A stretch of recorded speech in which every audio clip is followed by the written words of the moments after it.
ಎಲ್ಲರಿಗೂ ನಮಸ್ಕಾರ. ವಿಷ್ಣುಸ್ ಕಿಚನ್ಗೆ ಸ್ವಾಗತ. ಇವತ್ತು ನಾನು ಕಾಯಿ ವಡೆ ಅಥವಾ ಅಕ್ಕಿ ಹಿಟ್ಟಿನ ಪೂರಿ ಮತ್ತು ಅದ್ರ ಜೊತೆಗೆ ಸೋರೆಕಾಯಿಯಿಂದ ಒಂದು ಸಾಗು ಮಾಡಿದ್ದೀನಿ. ತುಂಬಾ ರುಚಿಯಾಗಿರುತ್ತೆ. ನೋಡಿ, ಈ ಕಾಯಿ ವಡೆ ಅಂತೂ ತುಂಬಾ ಚೆನ್ನಾಗಿರುತ್ತೆ. ಆ್ಯಕ್ಚುಲಿ ಏನಂದರೆ, ಈ ಕಾಯಿ ವಡೆನ ಹಾಗೇ ಸ್ನ್ಯಾಕ್ಸ್ ಥರ ಉಪಯೋಗಿಸ್ಕೊಳ್ಬೋದು, ಸ್ವಲ್ಪ ಖಾರ ಇದೆಲ್ಲ ಹಾಕಿ. ನಾನೇನು ಮಾಡಿದ್ದೀನಿ, ಸ್ವಲ್ಪ ಬರೀ ಉಪ್ಪು ಜೀರಿಗೆ ಹಾಕಿ ಮಾಡಿದ್ದೀನಿ. ಅದಕ್ಕೆ ಈ ಸಾಗುನ ಇದ್ರ ಜೊತೆಗೆ ಕಾಂಬಿನೇಷನ್ ಮಾಡಿದ್ದೀನಿ. ತುಂಬಾ ರುಚಿಯಾಗಿರುತ್ತೆ. ಈ ಸಾಗು ಅಂತೂ ಚಪಾತಿ, ಪೂರಿ, ದೋಸೆ ಎಲ್ಲದಕ್ಕೂ ಉಪಯೋಗಿಸ್ಕೊಳ್ಬೋದು. ನೋಡಿ ಎಷ್ಟು ಚೆನ್ನಾಗಿ ಬಂದಿದೆ ಹಾಗೆ ಅಂತ.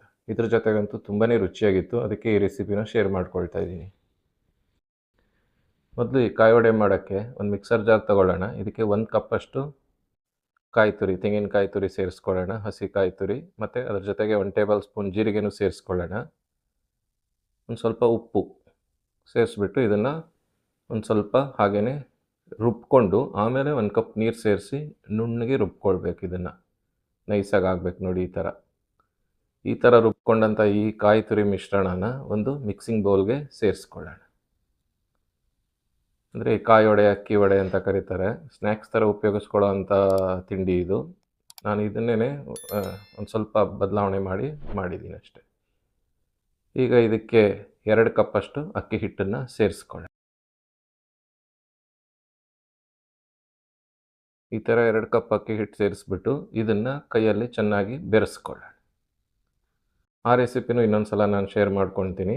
ಸ್ನ್ಯಾಕ್ಸ್ ಥರ ಮಾಡೋ ಅಂಥದ್ದು. ಒಂದು ಸ್ವಲ್ಪ ಬೇಳೆ, ಉಪ್ಪು, ಖಾರ ಎಲ್ಲ ಸೇರಿಸ್ಬಿಟ್ಟು ಮಾಡಿದರೆ ತುಂಬಾ ರುಚಿಯಾಗಿರುತ್ತೆ. ಇದಕ್ಕೆ 1 2 ಟೇಬಲ್ ಸ್ಪೂನ್ ಎಣ್ಣೆನೂ ಸೇರಿಸಿ ಹಿಟ್ಟನ್ನು ಕಲಸಿ ರೆಡಿ ಮಾಡ್ಕೊಳ್ಳೋಣ. ಸ್ಮೂತಾಗೆ ಕಲಿಸ್ಕೊಳ್ಬೇಕು, ಅಂದರೆ ನಾವು ಕೈಯಲ್ಲಿ ಒತ್ತಕ್ಕಾಗಬೇಕು, ಆ ಥರ ಕಲಿಸ್ಕೊಳ್ಬೇಕು. ನೋಡಿ, ಈ ಥರ ಇಷ್ಟು ಮೃದುವಾಗಿದ್ದರೆ ಸಾಕಾಗುತ್ತೆ. ಈಗ ಒಂದು ಬಟರ್ ಪೇಪರ್ ಅಥವಾ ಪ್ಲಾಸ್ಟಿಕ್ ಹಾಳೆ ಅಥವಾ ಬಾಳೆ ಎಲೆ ಮೇಲೆ ಒಂದು ಸ್ವಲ್ಪ ಎಣ್ಣೆ ಹಚ್ಚಿಬಿಟ್ಟು ಒಂದು ನಿಂಬೆಹಣ್ಣಿನ ಗಾತ್ರದ ಉಂಡೆ ತೆಕ್ಕೊಂಡು ಈ ಥರ ಕೈಯಲ್ಲಿ ತಟ್ಕೊಳ್ಬೇಕು. ನಿಪ್ಪಟ್ಟು ಥರ ತಟ್ಕೊಳ್ಬೇಕು. ತುಂಬ ತೆಳ್ಳಗೂ ಇರಬಾರ್ದು, ತುಂಬ ದಪ್ಪನೂ ಇರಬಾರ್ದು, ಆ ಥರ. ನೋಡಿ, ಇಷ್ಟಿದ್ರೆ ಸರೋಗುತ್ತೆ. ಇದನ್ನು ಚೆನ್ನಾಗಿ ಕಾದಿರೋ ಅಂಥ ಎಣ್ಣೆನಲ್ಲಿ ಹಾಕ್ಬಿಟ್ಟು ಕರಿಬೇಕು. ಇದು ಕೈಯಿಂದ ಹಾಕೋದು. ಎಣ್ಣೆ ಆದಷ್ಟು ಸ್ವಲ್ಪ ಕಮ್ಮಿ ಇಟ್ಕೊಂಡ್ರೆ ಬಾಣಲೆನಲ್ಲಿ ಉತ್ತಮ. ಜಾಸ್ತಿ ಇಟ್ಕೊಂಡ್ರೆ ಎಣ್ಣೆ ಹಾರ್ತಾ ಇರುತ್ತೆ. ಮತ್ತು ಮಾಮೂಲಾಗಿ ನಾವು ಹೇಗೆ ಪೂರಿ ಮಾಡ್ತೀವಿ ಅದೇ ಥರನೇ ಹೀಗೆ ಮಾಡಿದರೆ ಚೆನ್ನಾಗಿ ಉಪ್ಕೊಳ್ಳುತ್ತೆ. ಎಲ್ಲ ಕಾಯಿ ವಡೆನೂ ಈ ಥರ ಉಪ್ಕೊಂಡು ಬರುತ್ತೆ. ಅಂದರೆ ನಾವು ಸ್ನ್ಯಾಕ್ಸ್ ಥರ ತಿನ್ನಬೇಕು ಅಂತಂದರೆ ಸ್ವಲ್ಪ ಚೆನ್ನಾಗಿ ಗರ್ಗರಿ ಆಗೋವರೆಗೂ ಕರ್ಕೊಳ್ಬೇಕು. ನಾವು ಹಾಗೆ ಇದು ಮಾಡೋದ್ರಿಂದ ಸ್ವಲ್ಪ ಮೃದುವಾಗಿದ್ದರೆ ಚೆನ್ನಾಗಿರುತ್ತೆ ಹಾಗೆ ಅಂತ ಈ ಥರ ತೆಗೆದಿದ್ದೀನಿ. ಈ ಹದಕ್ಕೆ ಮಾಡಿಕೊಂಡ್ರೆ ಸಾಕಾಗುತ್ತೆ. ಇದೇ ಥರನೇ ಎಲ್ಲ ಹಿಟ್ಟನ್ನು ಸಹ ತೊಗೊಂಡು ತಟ್ಬಿಟ್ಟು ಎಣ್ಣೆನಲ್ಲಿ ಹಾಕಿ ಕರೆದು ತೆಗೆದಿಟ್ಕೊಂಡ್ರೆ ಈ ಒಂದು ಕಾಯಿ ವಡೆ ಅಥವಾ ಅಕ್ಕಿ ಹಿಟ್ಟಿನ ಪೂರಿ ಅಂತ ಕರಿತಾ ಇದ್ದೀನಿ ನಾನು. ಇದು ತಯಾರಾಗುತ್ತೆ. ತುಂಬಾ ರುಚಿಯಾಗಿರುತ್ತೆ. ಇವೆರಡೂ ಅಂತೂ ಒಂದಕ್ಕೊಂದು ತುಂಬಾ ಕಾಂಬಿನೇಷನ್ನು. ಒಂದು ಸಲ ಟ್ರೈ ಮಾಡ್ಬೋದು ನೀವು. ಒಂದು ಸಲ ಟ್ರೈ ಮಾಡಿ ಕಮೆಂಟಲ್ಲಿ ಹೇಳಿ ಹೇಗಾಗಿದೆ ಹಾಗೆ ಅಂತ. ಈಗ ಈ ಕಾಯಿ ವಡೆ ತಯಾರಾಯಿತು. ಈಗ ಈ ಸೋರೆಕಾಯಿ ಸಾಗು ಮಾಡೋವಂಥ ರೆಸಿಪಿನ ನೋಡ್ಕೊಳ್ಳೋಣ. ಇದನ್ನು ಮಾಡೋದಕ್ಕೆ ಒಂದು ಇಡೀ ರಾತ್ರಿ ನೆನೆಸಿರೋವಂಥ ಬಟಾಣಿ ಕಾಳು, ಒಂದು 50 ಗ್ರಾಮ್ ಅಷ್ಟು ನೆನೆಸ್ಕೊಂಡಿರೋದಷ್ಟೇ, ಜಾಸ್ತಿ ಏನು ಬೇಡ. ಇದನ್ನು ಒಂದು ಪ್ರೆಷರ್ ಕುಕ್ಕರ್ಗೆ ಹಾಕ್ಕೊಳ್ಳೋಣ. ಹಾಕ್ಬಿಟ್ಟು ಒಂದು ಸ್ವಲ್ಪ ನೀರು ಸೇರಿಸ್ಕೊಳ್ಳೋಣ. ಆ ಬಟಾಣಿ ಎಲ್ಲ ಮುಳುಗುವಷ್ಟು ನೀರು ಸೇರಿಸ್ಕೊಳ್ಳೋಣ.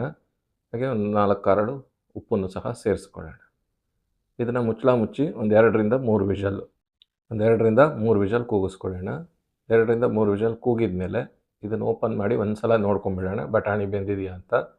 ಆಮೇಲೆ ಈ ನೀರನ್ನು ಸಪ್ರೇಟ್ ಮಾಡಿಬಿಟ್ಟು ತೆಗೆದಿಟ್ಕೊಳ್ಳೋಣ.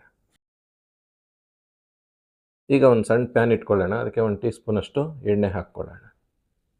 ಈಗ ಇದಕ್ಕೆ 1 ಇಂಚಷ್ಟು ಚಕ್ಕೆ, ಒಂದು 4 ಲವಂಗ, 1 ಏಲಕ್ಕಿ, 1 ಟೀ ಸ್ಪೂನಷ್ಟು ಸೋಂಪು ಕಾಳನ್ನು ಸೇರಿಸ್ಕೊಳ್ಳೋಣ.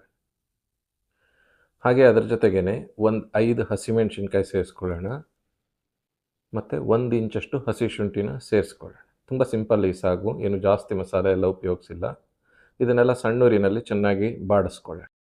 ಈಗ ಇದಕ್ಕೆ ಒಂದು 1/4 ಕಪ್ಪಷ್ಟು ಹೆಚ್ಚಿರೋ ಈರುಳ್ಳಿ, ಅಂದರೆ 2 ಈರುಳ್ಳಿ ತೊಗೊಂಡಿದ್ದೀನಿ, ಅದರಲ್ಲೇ ಒಂದು ಸ್ವಲ್ಪ ಇದಕ್ಕೂ ಉಪಯೋಗಿಸ್ಕೊಂಡಿದ್ದೀನಿ ಅಷ್ಟೇ. ಇದನ್ನೆಲ್ಲ ಚೆನ್ನಾಗಿ ಬಾಡಿಸ್ಕೊಳ್ಳೋಣ. ಹಸಿಮೆಣ್ಸಿನ್ಕಾಯಿ ಎಲ್ಲ ನೋಡಿ ಈ ಥರ ಬಣ್ಣ ಚೇಂಜ್ ಆಗಬೇಕು. ಈಗ ಸ್ಟವ್ ಆಫ್ ಮಾಡಿಬಿಟ್ಟು ಒಂದು ಸ್ವಲ್ಪ ಪುದೀನ, ನಾವೆಷ್ಟು ಪುದೀನ ಉಪಯೋಗಿಸ್ತೀವಿ ಅದರ 2ರಷ್ಟು ಕೊತ್ತಂಬರಿ ಸೊಪ್ಪು ಇದಕ್ಕೆ ಸೇರಿಸ್ಬಿಟ್ಟು ಒಂದು ಸಲ ಕೈ ಆಡ್ಕೊಳ್ಳೋಣ. ಯಾಕಂದರೆ ಬಾಣಲೆಲ್ಲ ಬಿಸಿ ಇರುತ್ತಲ್ಲ, ಅದಕ್ಕೋಸ್ಕರ ಒಂದು ಸಲ ಕೈ ಆಡ್ಕೊಳ್ಳೋಣ. ಈಗ ಇದಕ್ಕೆ ಒಂದು 1/4 ಕಪ್ಪಷ್ಟು ಹಸಿ ಕಾಯಿ ತುರಿ ಸೇರಿಸ್ಕೊಳ್ಳೋಣ. ಹಾಗೆ ಅದರ ಜೊತೆಗೇ ಒಂದು 1/4 ಕಪ್ಪಷ್ಟು ಈ ಹುರ್ಗಡ್ಲೆ ಇದನ್ನು ಸಹ ಸೇರಿಸ್ಕೊಳ್ಳೋಣ. ಸೇರಿಸ್ಬಿಟ್ಟು ಇನ್ನೊಂದು ಸಲ ಎಲ್ಲ ಚೆನ್ನಾಗಿ ಬೆರೆಸ್ಬಿಟ್ಟು ಇದನ್ನು ಆರಕ್ಕೆ ತೆಗೆದಿಟ್ಬಿಡೋಣ. ಈ ನಾವು ಹುರಿದಿದ್ದ ಮಸಾಲೆ ಪದಾರ್ಥಗಳೆಲ್ಲ ಆರಿದ ಮೇಲೆ ಇದನ್ನು ಒಂದು ಮಿಕ್ಸರ್ ಜಾರ್ಗೆ ಸೇರಿಸ್ಕೊಳ್ಳೋಣ. ಈ ಥರ ಎಲ್ಲ ಮಿಕ್ಸರ್ ಜಾರ್ಗೆ ಸೇರಿಸ್ಬಿಟ್ಟು ಒಂದು ಸ್ವಲ್ಪ ನೀರನ್ನು ಸಹ ಅದಕ್ಕೆ ಸೇರಿಸ್ಕೊಳ್ಳೋಣ. ಸೇರಿಸ್ಬಿಟ್ಟು ಇದನ್ನು ನುಣ್ಣಗೆ ರುಬ್ಕೊಳ್ಳೋಣ. ಅಕಸ್ಮಾತ್ ನೀರು ಬೇಕು ಅಂದರೆ ಇನ್ನೂ ಸ್ವಲ್ಪ ಸೇರಿಸಿ ಈ ಥರ ನುಣ್ಣಗೆ ರುಬ್ಕೊಳ್ಬೇಕು. ಈ ಥರ ನುಣ್ಣಗೆ ರುಬ್ಬಿ ಈ ಮಸಾಲೆ ಪಕ್ಕ ಇಟ್ಕೊಳ್ಳೋಣ. ಈಗ ಒಂದು ಬಾಣಲೆ ಇಟ್ಕೊಳ್ಳೋಣ. ಅದಕ್ಕೆ ಒಂದು 2 ಟೇಬಲ್ ಸ್ಪೂನಷ್ಟು ಎಣ್ಣೆ ಸೇರಿಸ್ಕೊಳ್ಳೋಣ.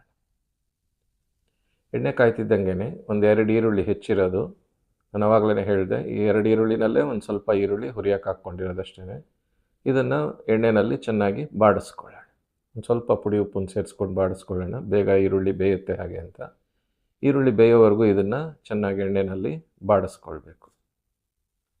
ತಟ್ಟೆ ಮುಚ್ಚಿ ಒಂದು 2 ನಿಮಿಷ ಬೇಯಿಸ್ಕೊಳ್ಳೋಣ. ಈಗ ಈರುಳ್ಳಿ ಎಲ್ಲ ಚೆನ್ನಾಗಿ ಬೆಂದಿದೆ, ನೋಡಿದ್ರೇ ಗೊತ್ತಾಗ್ತಾಯಿದೆ. ಒಂದು ಸಲ ಎಲ್ಲ ಕೈ ಆಡ್ಕೊಂಬಿಡೋಣ.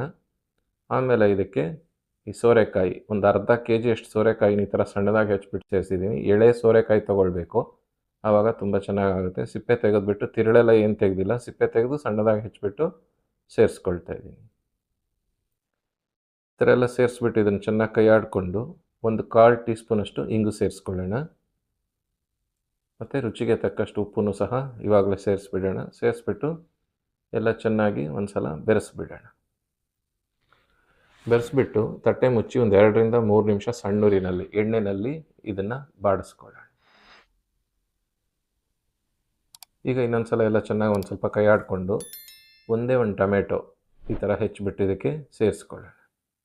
ಸೇರಿಸ್ಬಿಟ್ಟು ಇದನ್ನು ತಟ್ಟೆ ಮುಚ್ಚಿ ಸಣ್ಣೂರಿನಲ್ಲಿ ಬೇಯಕ್ಕೆ ಬಿಟ್ಬಿಡೋಣ. ಟೊಮೆಟೊ ಎಲ್ಲ ಮೆತ್ತಗಾಗೋವರೆಗೂ ಇದನ್ನು ಬೇಯಿಸ್ಕೊಳ್ಳೋಣ. ಈಗ ಟೊಮೆಟೊ ಎಲ್ಲ ಬೆಂದಿದೆ. ಸೋರೆಕಾಯಿ ಬೇಯೋಕ್ಕೆ ಸ್ವಲ್ಪ ಟೈಮ್ ತೊಗೊಳುತ್ತೆ. ಅದಕ್ಕೋಸ್ಕರ ಅದಕ್ಕೆ ಒಂದು ಸ್ವಲ್ಪ ನೀರು ಸೇರಿಸಿ ಈ ಸೋರೆಕಾಯಿ ಎಲ್ಲ ಮೆತ್ತಗೆ ಬೇಯಬೇಕು, ಅಲ್ಲಿವರೆಗೂ ಇದನ್ನು ಬೇಯಿಸ್ಕೊಳ್ಳೋಣ. ನೀರು ಅಂದರೆ ಬೇರೆ ಏನಲ್ಲ, ನಾವು ಬಟಾಣಿ ಬೇಯಿಸೋವಾಗ ಬಸ್ದಿಟ್ಕೊಂಡಿದ್ವಲ್ಲ ಆ ನೀರನ್ನೇ ಸೇರಿಸಿರೋದು. ಈಗ ಸೋರೆಕಾಯಿ ಎಲ್ಲ ಬೆಂದಿದೆ. ಈ ಸೋರೆಕಾಯಿ ಎಲ್ಲ ಬೆಂದ ಮೇಲೆ ನಾವು ಈ ಮಸಾಲೆನ ಇದಕ್ಕೆ ಸೇರಿಸ್ಕೊಳ್ಬೇಕು. ಈ ರುಬ್ಬಿಟ್ಕೊಂಡಿದ್ದ ಮಸಾಲೆ ಸೇರಿಸ್ಬಿಟ್ಟು ಇವಾಗಲೇ ಮತ್ತೆ ನೀರು ಹಾಕೋದು ಬೇಡ. ಒಂದು ಸ್ವಲ್ಪ ಇದನ್ನು ಸಣ್ಣೂರಿನಲ್ಲಿ ಚೆನ್ನಾಗಿ ಬಾಡಿಸ್ಕೊಳ್ಳೋಣ. ಈಗ ಅದೆಲ್ಲ ಗಟ್ಟಿ ಆಗ್ತಾ ಬರುತ್ತೆ, ನಾವು ಹುರಿತಾ ಇದ್ದಂಗೆ, ಬಿಸಿ ಆಗ್ತಿದ್ದಂಗೆ. ಅದೆಲ್ಲ ಗಟ್ಟಿ ಆದಮೇಲೆ ಇದಕ್ಕೆ ಒಂದು ಸ್ವಲ್ಪ ನೀರು ಸೇರಿಸ್ಕೊಳ್ಳೋಣ. ಒಂದೇ ಸಲ ನೀರು ಸೇರಿಸಬಾರ್ದು, ನೋಡಿಕೊಂಡು ಸೇರಿಸ್ಕೊಳ್ಬೇಕು. ಕುದಿಸ್ಕೊಳ್ಬೇಕು ಒಂದು ಸ್ವಲ್ಪ ಸಣ್ಣೂರಿನಲ್ಲಿ. ಆಮೇಲೆ ಕುದ್ದಾದಮೇಲೆ ಈ ಒಂದು ಬಟಾಣಿನ, ಬೆಂದಿರೋ ಬಟಾಣಿನ ಸೇರಿಸ್ಬೇಕು ಇದಕ್ಕೆ. ಸೇರಿಸ್ಬಿಟ್ಟು ಮತ್ತೆ ಇದನ್ನು ಉರಿ ಜೋರು ಮಾಡಿ ಕುದಿಸ್ಕೊಳ್ಬೇಕು. ಗಟ್ಟಿ ಆದರೆ ಒಂದು ಸ್ವಲ್ಪ ನೀರು ಸೇರಿಸಿ ಅದರ ಕನ್ಸಿಸ್ಟೆನ್ಸಿ ನಮಗೆ ಹೇಗೆ ಬೇಕು ಹಾಗೆ ಅಡ್ಜಸ್ಟ್ ಮಾಡ್ಕೊಳ್ಬೇಕು. ತುಂಬ ನೀರಾಗಿರಬಾರ್ದು, ಹಾಗಂತೇಳಿ ತುಂಬ ಗಟ್ಟಿನೂ ಆಗಬಾರ್ದು ಸಾಗು. ನೋಡಿ, ಒಂದು 2 ರಿಂದ 3 ನಿಮಿಷ ಕುದ್ರೆ ಸಾಕಾಗುತ್ತೆ. ಆರಿದ ಮೇಲೆ ಗಟ್ಟಿ ಆಗೋದ್ರಿಂದ ಕುದಿಯೋವಾಗ ಒಂದು ಸ್ವಲ್ಪ ನೀರಾಗಿರೋ ಥರ ನೋಡ್ಕೊಳ್ಬೇಕಷ್ಟೇ. ಆಮೇಲೆ ಸ್ಟವ್ ಆಫ್ ಮಾಡಿ ಇದನ್ನು ಒಂದು 15 ರಿಂದ 20 ನಿಮಿಷ ಬಿಟ್ಬಿಡಬೇಕು. 15 ರಿಂದ 20 ನಿಮಿಷ ಆದಮೇಲೆ ನೋಡಿ ಕರೆಕ್ಟಾಗಿರೋ ಕನ್ಸಿಸ್ಟೆನ್ಸಿ ಇದು. ಇದನ್ನು ಇದಕ್ಕೆ ಅಲ್ದಿರೋ ಚಪಾತಿ ಜೊತೆಗೆ, ಪೂರಿ, ದೋಸೆ, ಸೆಟ್ ದೋಸೆ ಇದಕ್ಕೆಲ್ಲ ಉಪಯೋಗಿಸ್ಕೊಳ್ಬೋದು. ಈ ಒಂದು ಕಾಯಿ ವಡೆ ಮತ್ತು ಈ ಒಂದು ಸೋರೆಕಾಯಿ ಸಾಗು, ಈ 2 ರೆಸಿಪಿ ನಿಮ್ಗೆ ಇಷ್ಟ ಆಗಿದ್ದರೆ ನಮ್ಮ ವಿಡಿಯೋನ ಲೈಕ್ ಮಾಡಿ, ಕಮೆಂಟ್ ಮಾಡಿ, ಶೇರ್ ಮಾಡಿ, ನಮ್ಮ ಚಾನಲ್ನ ಸಬ್ಸ್ಕ್ರೈಬ್ ಮಾಡಿ. ಧನ್ಯವಾದಗಳು.